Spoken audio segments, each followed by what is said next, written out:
It's not the result that the Indian fans were hoping for. It's India's first loss to Pakistan in a World Cup encounter, not just in the T20 format, but across all formats. That includes 50 over as well as the T20 World Cup. And it would खत्म हो चुका है और भारत पहले मुकाबले में बड़ी करारी हार का सामना कर चुका है।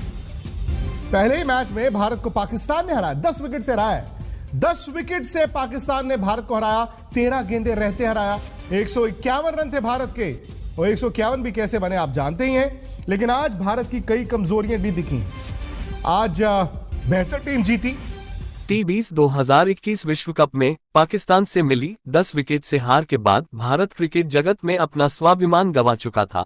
विराट का बनाया हुआ साम्राज्य अब बिखर चुका था। पड़ोसी देश पाक से मिला वो शर्मनाक हार से पूरा देश हिल गया था, जिसके बाद प्रशंसक पूरे देश में भारतीय क्रिकेट टीम को गालियां दे रहा था। यहां तक मीडिया, सोशल मीडिया, लेख हर तरफ हाहाकार मचा हुआ था। भारत पाकिस्तान से हार गया था और हर दूसरे अखबार में भारतीय खिलाड़ियों को टारगेट किया जाता है। जहां हार के सबसे बड़े जिम्मेदार खिलाड़ी विराट कोहली को बार बार ट्रोल किया जाता है। हार के गुनाहगारों में कोहली से बार बार सवाल पूछा जाता है और मैच के इस हार का महत्वपूर्ण कारण विराट तथा उनकी कप्तानी को बताया जाता है। इस सदमे से भारतीय क्रिकेट टीम को बाहर आने में पूरे 9 महीने लग जाता है। वनडे फॉर्मेट से विराट की कप्तानी छीन लिया जाता है तो कई फॉर्मेट से वो खुद कप्तानी छोड़ देते हैं। कहीं राजनीति के दाव पेच देखने को मिलता है तो कहीं विराट और दादा के बीच रंजिश का माहौल देखने को मिलता है। मुश्किल वक्त से गुजर रहे विराट का फॉर्म कहीं गुम हो गया था, जबकि उनके बल्ले से रन तो आ रहा था, लेकिन उनके बल्ले से निकलता हुआ रन विराट के होने का गवाही नहीं दे रहा था। चेज मास्टर और रन मशीन से मशहूर विराट अब एक शतक के लिए तरस रहा था। क्रिकेट का किंग अब ट्रेंडिंग में नहीं, बल्कि मीडिया के लिए मसालेदार खबर बन चुका था। क्रिकेट पर राज करने वाला विराट अपने शहंशाह का ताज खो चुका था। क्रिकेट प्रशंसक, वरिष्ठ क्रिकेटर और दिग्गज सभी उन पे उंगली उठा रहे थे। विराट अपना सब कुछ खो चुका था। पहले कप्तानी, मान प्रतिष्ठा, वर्चस्व और अब उनका स्वाभिमान भी दांव पर था। तो आइए जब T20 कैप्टनसी को छोड़ने की मैंने पहले BCCI से कम्युनिकेट किया। सबसे पहले मैंने BCCI को अप्रोच किया कि मेरा ये पॉइंट ऑफ व्यू है, ये डिसीजन है और इन रीजंस की वजह से मैं ये करना चाहता हूँ। तो उसको बहुत एक अच्छे तरीके से रिसीव किया गया। उसमें कोई ऑफेंस नहीं थी, उसमें कोई हेजिटेशन नहीं थी। उसमें मुझे ये नहीं कहा गया था कि आप T20 कैप्टनसी ना छोड़िए, बल्कि उसको बहुत अच्छे से रिसीव किया गया कि बहुत एक प्रोग्रेसिव स्टेप है और सही डायरेक्शन में है। तो उस टाइम मैंने कम्युनिकेट किया था कि जी हाँ, मैं ODI और टेस्ट में कंटिन्यू करना चाहूंगा अनलेस। खूबसूरत कहानी को विस्तार से जानते हैं प्रिय साथियों। ये कहानी है विराट का संघर्ष और पलटवार की। साल 2021 के T20 वर्ल्ड कप में पाकिस्तान भारत को कुचलने के बाद मेलबर्न में दोबारा एक नया इतिहास लिखने को तैयार था। पाक अपने घमंड और अहंकार में डूबा था। उनके कप्तान बाबर विराट को दिखाना चाह रहा था कि क्रिकेट का किंग विराट नहीं बल्कि बाबर है। कुछ सालों से विराट के खराब फॉर्म से ICC का नंबर 1 रैंक अब खतरे में था और ICC का यह पावर अब बाबर के फेवर में था। अपना साम्राज्य बिखरता हुआ देख विराट क्रिकेट की दुनिया में धीरे धीरे अपनी पहचान खो रहा था, क्योंकि भारतीय प्लेइंग 11 में भी उनका शामिल होने पर अब सवाल उठ रहा था और सामने आगमन में था ICC का इवेंट 2022 का क्रिकेट वर्ल्ड कप। ऐसे हालात में तैयार किया जाता है एक नए कप्तान और युवा खिलाड़ियों की टीम। तकरीबन 1 साल बाद ऑस्ट्रेलिया के मेलबर्न स्टेडियम में आमने सामने थे। एक बार फिर भारत और पाकिस्तान। भारत के लिए यह एक अच्छा मौका था जहां वो पिछली हार का बदला लेने का। ये बात पाक को भी अच्छे से पता था, इसलिए वे बिल्कुल तैयार था भारत के पलटवार का जवाब देने के लिए। हाई इंटेंसिटी वाला यह मैच क्रिकेट प्रशंसकों को एक बार दोबारा स्टेडियम में चुंबक की तरह खींच लाया और अब दोनों टीम के कप्तान आमने सामने टॉस के लिए तैयार था। सौभाग्य से या यूं कहे कि आज ईश्वर को भी यही मंजूर था। इस बार टॉस इंडिया के पक्ष में था। रोहित शर्मा ने पहले गेंदबाजी करने का निर्णय किया।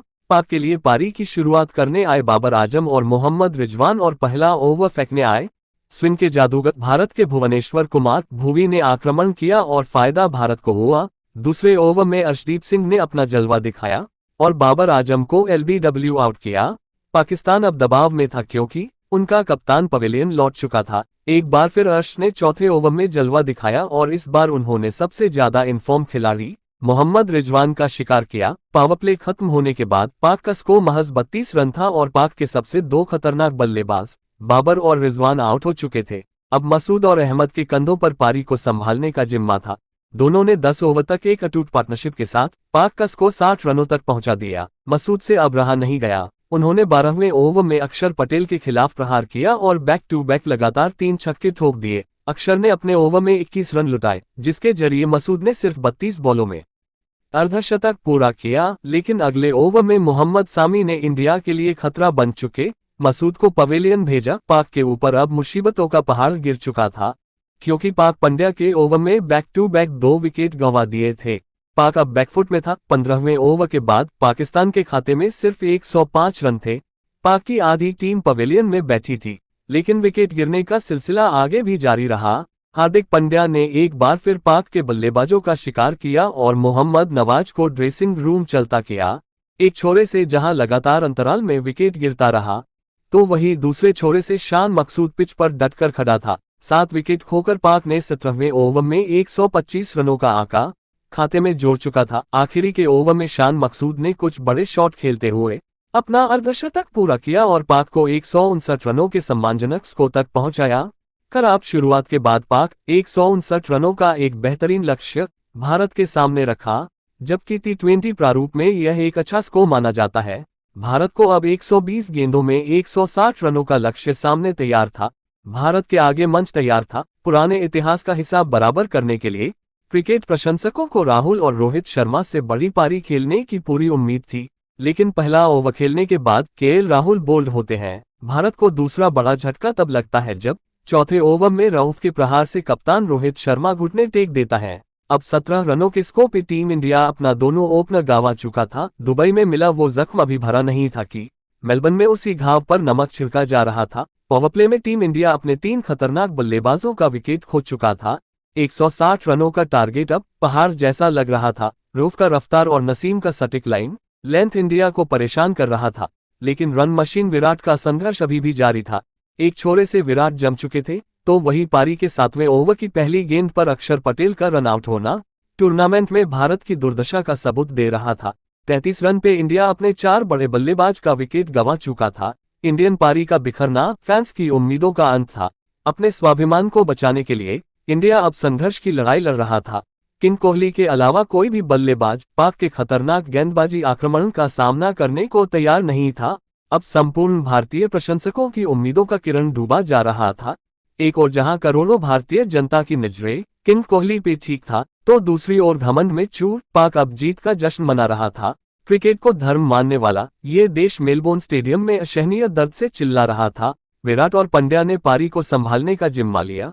दोनों के समझदारी से जरूरी रन रेट धीरे धीरे अब ऊपर आ रहा था। पंड्या जहां तूफानी पारी खेल रहा था, वहीं विराट समझदारी से पारी को आगे बढ़ा रहा था। अब इंडिया के खाते में सिर्फ 45 रन और 4 अहम विकेट खो चुके थे। अभी भी इंडिया को जीत के लिए अगले 10 ओवर में 115 रन बनाने थे। दोनों के सब्र का बंध टूट गया और 12वें ओवर में मोहम्मद नवाज पर प्रहार किया और 20 रन ठोक दिए, जिसके बाद भारत का स्कोर 100 रनों का आंकड़ा टच करता है।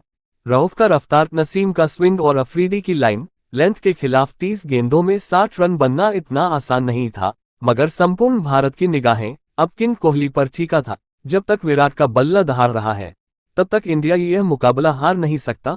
लेकिन पाक बॉलर रऊफ और नसीम की जोड़ी ने इंडिया पर पलटवार किया और घातक बॉलिंग करी। उन्होंने अगले 2 ओवर में मात्र 12 रन खर्च किया। नतीजा ये हुआ कि मैच पाक के फेवर में झुक चुका था। विराट और पंड्या दोनों से बाउंड्री आ नहीं रही था और जरूरी रन रेट अब का 16 हो गया था, जबकि 3 ओवर में अभी भी 48 रनों की जरूरत थी। विराट प्रेशर और मुश्किलों से लड़कर बाहर आ चुका था और शाहीन, रऊफ, नसीम और नवाब सभी से पुराना हिसाब मान रहा था।